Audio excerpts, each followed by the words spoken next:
Hey everyone, Ronnie Chavez here. You probably just saw my Santa parkour video earlier this week where I was dressed up in the good old Saint Nick attire, out in the cold weather, in the snow, at night, running around doing some crazy parkour free running tricks off rooftops and all that other stuff. So parkour and free running is definitely doable in that type of weather, but it can be pretty discouraging because it's a little bit more dangerous and it's cold, so it's not quite as fun.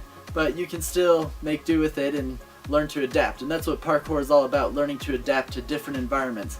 So although I would recommend that you train a little bit in different types of conditions, like with snow or whatever type of conditions maybe around you where you live, sometimes we just aren't motivated to go train outside.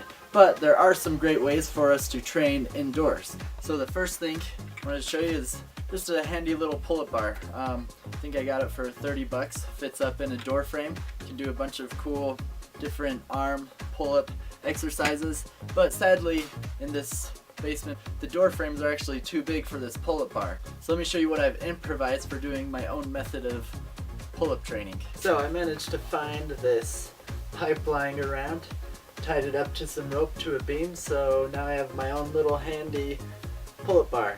So when doing pull-up bar training for parkour, a few things to keep in mind is what you're training for. Are you training to be able to scale long distances with just arm strength, or are you more interested in fast wall climbs where you can just throw your body up? And so supposing you want to focus more on like Ninja Warrior type strength where you're hanging for a long time, scaling across buildings, you want to focus more on the grip strength where you'll just be holding yourself in one position and doing slow movements as you do it. So that kind of strength training will help you increase your endurance. Now if you're more interested in fast climbing, so if you're going to be scaling walls and want to be able to do a quick pull up and climb up onto a wall, then you'd want to increase your speed and practice more explosive motions when you do it. And then just practice switching it up so that you're working the muscles in different ways, which is easy to do. So next up, I have this old little skateboard grinding rail. Had this thing from, I don't know, maybe 8 years ago for skateboarding. Probably costs like $20 to $30. You can still find similar things online. You don't necessarily need to buy one of these. You can actually find things like 2x4s or other various things to use for balance practice and everything. But there's quite a few different things you can practice with these types of bars. So first off is just basic balance. There's just balancing going straight forward like you're walking on the handrail this way. Then you can practice turning around, which takes its own form of balance. And you can practice, balancing on one foot at a time. I actually find that I can catch my balance a little bit easier on one foot because I have this leg out for leverage. So no matter which way I'm falling, I can use this leg to help me keep my balance. And then the other variation is facing forward. So this is for when you're doing like precision jumps. You want to be able to have balance, which this direction's a little bit harder because you have less surface area on the rail, but all the same, it's an important form of balance to practice to apply when you're doing parkour, especially with handrails or other types of things. So you can also do things similar to this, where I'm doing a squat, just changing my center of gravity to affect it, and just constantly try and keep balance. Even if you have to fight it, it's that fighting to keep balance that improves that coordination and your muscles to get better at balancing.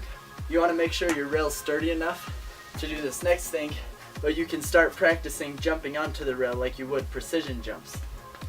You can also do the same thing going this direction.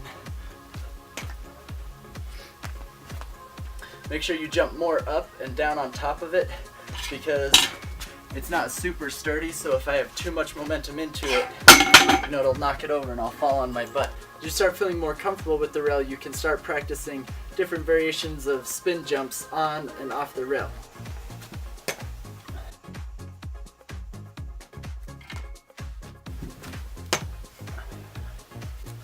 Then another thing you can use this for are handstands.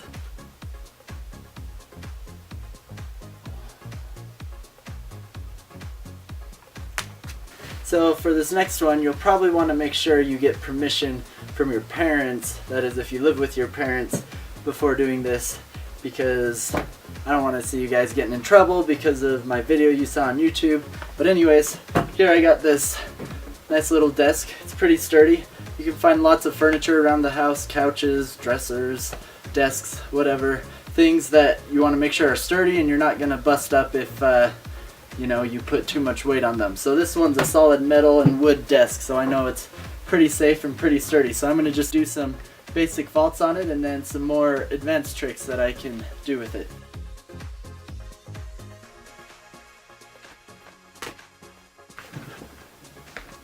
Okay, so suppose now you want to do some flip training, but you don't feel super comfortable doing it indoors. I like to find myself an old mattress. Actually, when I first started learning parkour and free running, the first few flips I learned were just in my backyard with my old mattress, and my dad would help spot me on a few of them. If you do have a spring mattress, you can also use it to give you a little bit of spring. The stiffer the mattress, the more spring it will give you, but also it just works as a decent pad. The mattress won't take all of the impact out of your tricks, but it'll dampen it quite a bit. If you hit hard enough, you'll still bottom out and you'll feel it, but it'll help add a little bit of safety when learning your tricks. Now, it doesn't matter the size of bed you have. It can be a twin or king size like I have here, but either way, you can also use your bed, usually if it's raised up for practicing longer vaults or rolls, or just things you can kind of have fun with. Now, another little exercise I wanted to introduce you to is called the quadrupedal movement. Now this, although it's fun to have a long stretch to just be able to run on all fours, it can also be done in just a small square like this. So quadrupedal movement is just anything where you're on all fours moving around in different ways. So I'll show you some different variations, and just this little square of carpet here, I'm gonna just keep it all in here so you can know that you can do the same type of stuff in a small room if that's all you have.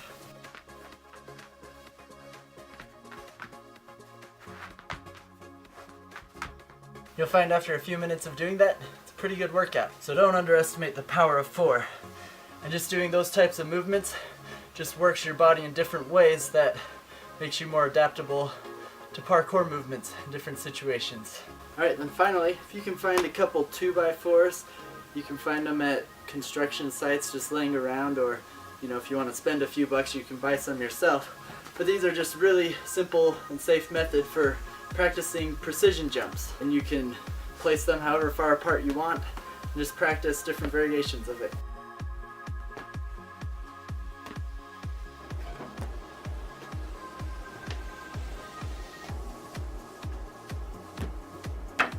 Well, I hope you guys enjoyed learning some of the ways I train in my own basement. You may not be able to adapt all of these exercises, but I hope it just helps you get a little creative in your own houses to figure out what you guys can do to train effectively for parkour.